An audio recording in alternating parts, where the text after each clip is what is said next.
United States has returned to the moon. China's lunar probe has returned to Earth.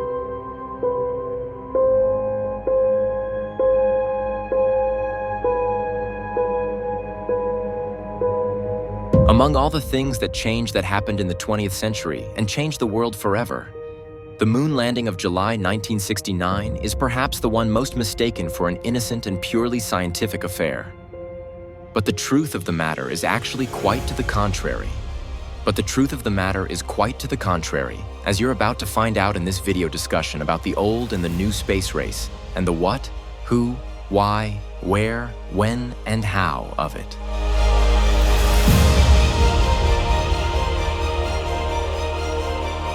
Similar to the Cold War era, Russia and the United States are home to the biggest space exploration efforts.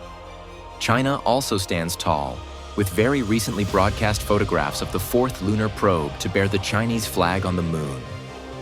India, Israel, and Japan have boasted of their own moon landings.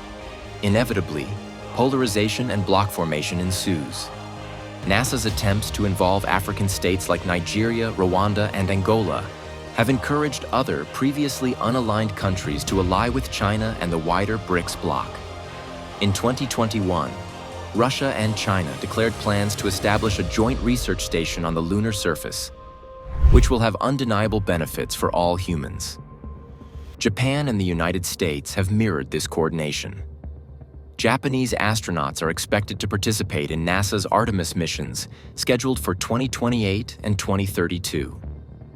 Both blocs have shown efforts to bolster resources and membership among countries in Africa, the Middle East, and Latin America. The political atmosphere unfortunately produces very valid skepticism instead of scientific optimism, and perhaps a scarier aspect of the new space race is the absence of a clearly defined goal in sight. What comes closest to being a truly revolutionary change in space exploration is the role private corporations play. Astro-tech giant SpaceX has developed reusable rockets, meaning that space missions are now far less costly. In February of 2024, Intuitive Machines became the first ever private company to successfully land a moon mission. Bigger names like SpaceX and Blue Origin also have immense investments in research that could mean a private sector-dominated space race for the remnant of the 21st century.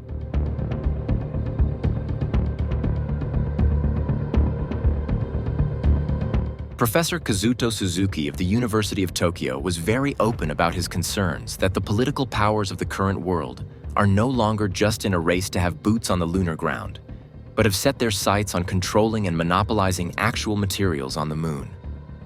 The professor's words were mostly directed towards Chinese space exploration efforts, but he also stated that Americans are interested in obtaining water from the moon and use it to refuel space shuttles and extend the range of their space missions.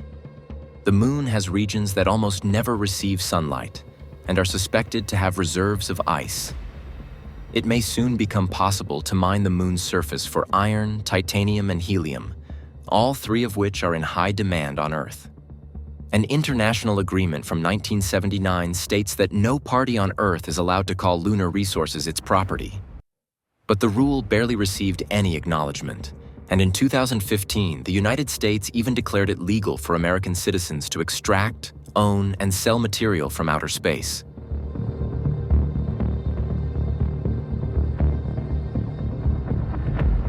Because frozen water reserves are suspected to exist on the shadowed poles of the moon, regions surrounding these are ideal for stations and settlements to be established on the moon. This is reminiscent of ancient civilizations that chose rivers the Nile, the Euphrates, and the Indus to settle. But modern man has learned to split the very molecules of water. The hydrogen can serve as rocket fuel, and the oxygen used to support inhabitants for far longer expeditions than used to be possible. The Indian lander Vikram and rover Pragyan are credited with the latest and most significant discoveries of ice reserves on the south pole of the moon.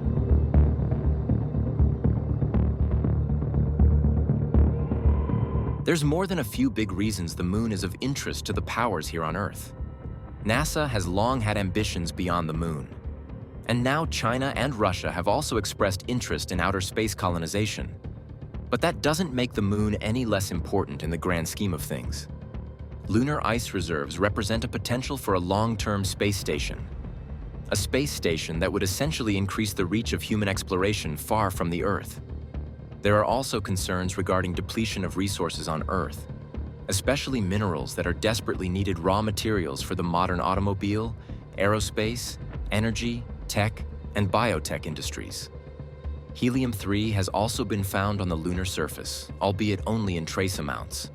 But the discovery of helium-3 is still enticing enough for government agencies and corporations like Blue Origin. As a natural satellite to the planet, the Moon offers the ultimate control and vantage point. A strong lunar presence could translate into an enormous military advantage here on Earth, giving world powers like China, Russia, and NATO countries good reasons to invest in moon missions. Opposing blocs are also prone to feeling threatened and make preemptive moves just so the other side can't get their hands on whatever benefits the moon's surface has to offer. The space economy holds potential to entertain a very lucrative form of tourism as well. Even as far into the past as 1990, a Russian corporation Mircorp partnered with Americans at Space Adventures Limited. American tycoon Dennis Tito was their first customer and was crowned the first space tourist in history. While Tito's trip was only limited to a stay at the International Space Station, the prospect of vacationing on the moon appeals to the wealthy and powerful, and space travel companies are well aware of this market.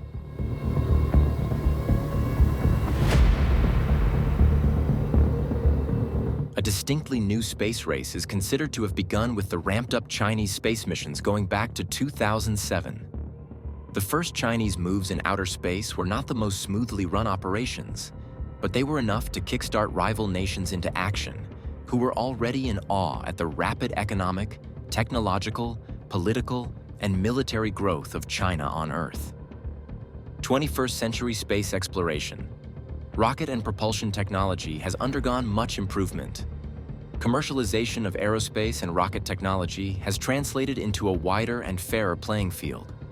Because the space race of the late 20th century allowed very little involvement from the private sector, the increased accessibility that characterizes modern ventures comes with a greater focus on profits and economical strategy than military and political advancement.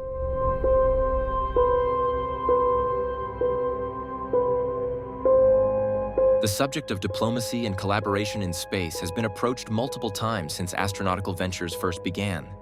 Spacefaring nations have always been quick to declare peaceful and passive intentions. Even during the Cold War, Russian and American astronauts collaborated on the Apollo-Soyuz test project, leading to the first international handshake in space, a moment of historical acclaim. But at the same time, the matter is far from being non-aggressive exploration, and the world has always been able to see it.